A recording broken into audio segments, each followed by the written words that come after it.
Welcome to Navigating the Travel in Crisis.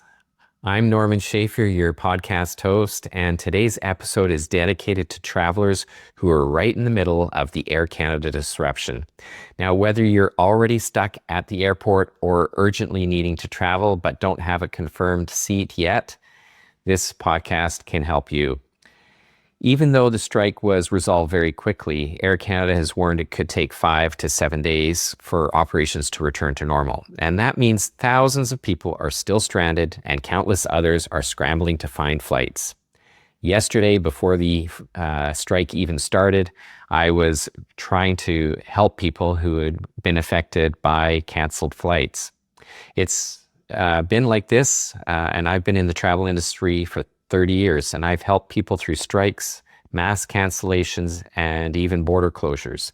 And here's what I know: there's always a way forward, but the strategies look a little different depending on the situation.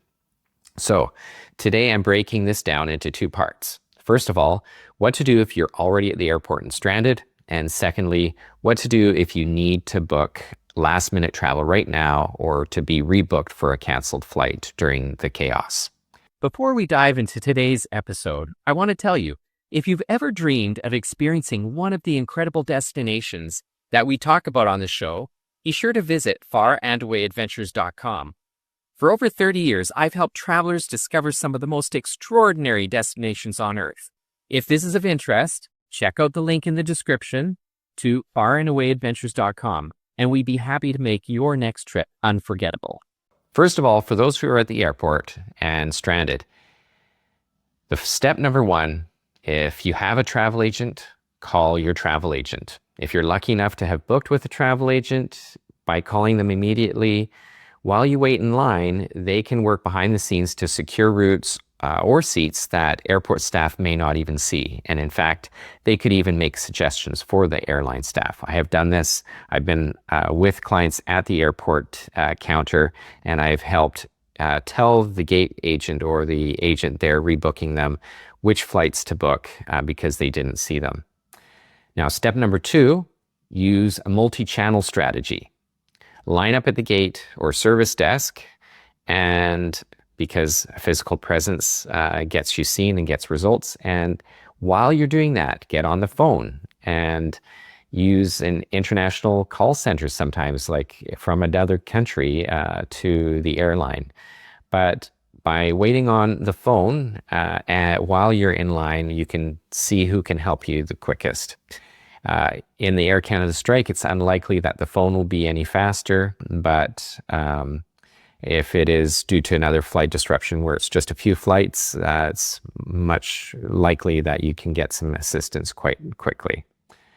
Now, the other thing is to check the airline app or website. Rebooking can often be done with a few taps if the airline has that set up.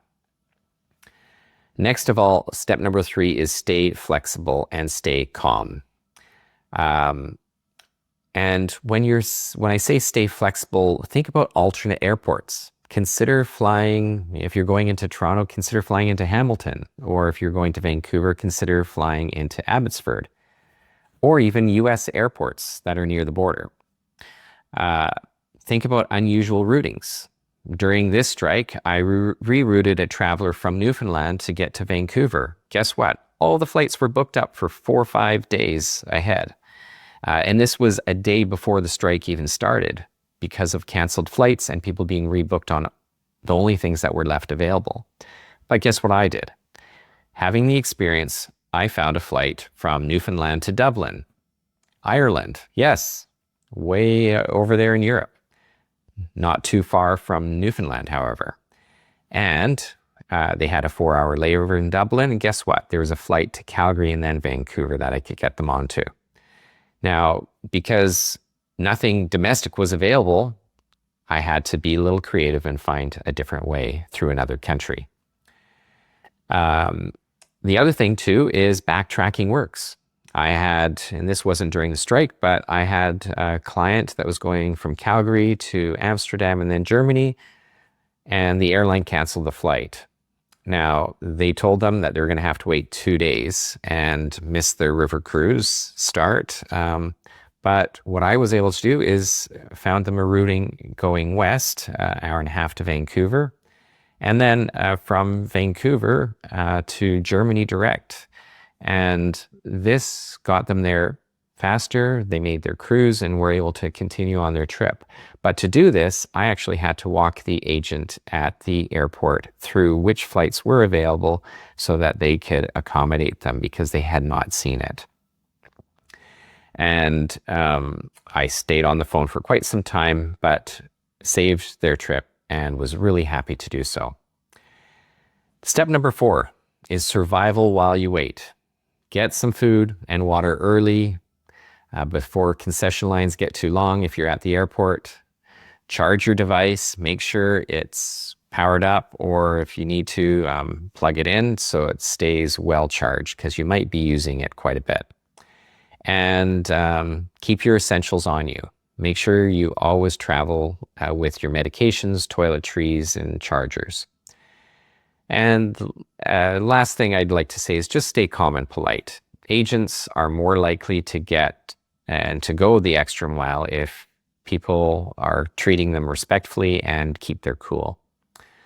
So this next section, however, is if you need to travel urgently, but you still don't have a booking yet or your flight was canceled. Now, you need to go and you don't want to wait. You don't want to miss your trip, but you don't have a confirmed booking. I'll talk about some of the same things and creative ways to resolve this, but search creatively. Don't just search point to point. Use multiple city tools or search nearby airports. During this strike, I was able to find a flight for someone to go from Montreal to Atlanta and then Atlanta to Vancouver. And this was available on partner airlines for Air Canada, United, and this had availability, and there's actually a fair amount of availability. But anytime I asked the computer system which flights to use, it just said there's nothing available because all the flights within Canada for multiple days were sold out. So don't just search point to point. And leverage alliances. Air Canada is part of Star Alliance. That means airlines like United, Lufthansa, and Swiss may have options that Air Canada can rebook into. In fact, Air Canada can rebook on other airlines as well. The other is really think internationally. I told you about one example, but once I rerouted a group during COVID and we were in Guatemala and enjoying our trip, but guess what? The airport got shut down while we were on the trip, and I had a large group of students with me that I was guiding in through Guatemala. And I had to find a creative solution because it didn't look like the airport was going to open anytime soon. And so what I ended up doing is I ended up finding an airport in Mexico that was open close to the Guatemala border. We took a shuttle to the border, and then we proceeded to walk across the border, took some kabuki cabs to a hotel for a night before the next day when we got on an airplane and flew home. And this was a very creative solution in a very stressful situation.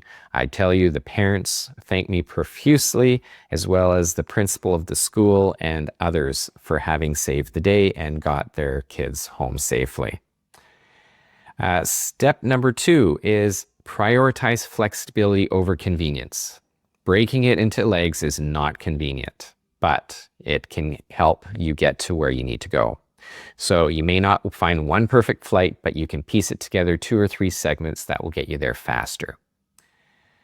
Also, shift your dates if possible. Even moving one day later could open up some space.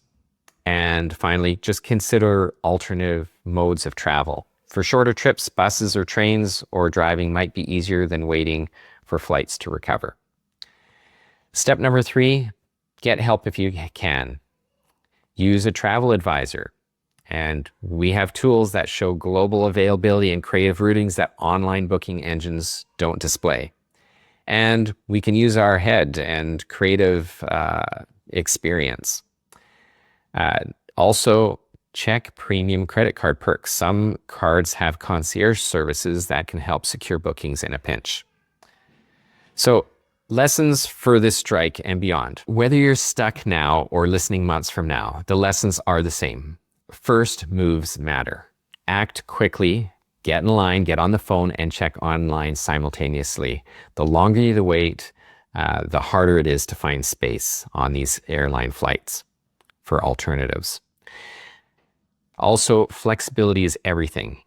Alternate airports, international or unusual routings can really get you moving. And also, don't go it alone. If you have a travel agent, use them. If not, consider finding one for the future, because when disruptions hit, they can literally save days of stress. And the other thing is, be patient but proactive. Right now, Air Canada says it will take 5 to 7 days to normalize operations. That doesn't mean do nothing. It means work every option every day until you get where you need to be. So just to end, I want you to know that being stranded or urgently needing a flight with no booking is one of the most stressful travel experiences you can face. I know it. It's happened to me. I travel a lot. But you're not powerless. With the right approach, you can often turn days waiting into just a few hours of delay. So whether you're stuck at an airport right now or scrambling to find a seat home, remember, act quickly, stay flexible, and lean on the people and resources that can help you. Thanks for listening to our podcast on Sky Disrupted. If this episode helped you or someone you know, share it, subscribe, and check the show notes for practical tools and resources to help you prepare for the next disruption. Until next time, safe travels, and remember, even when the skies feel closed, there's almost always another way through. Thanks for tuning in. Discover your next unforgettable journey at farandawaядventures.com. Experience the world differently.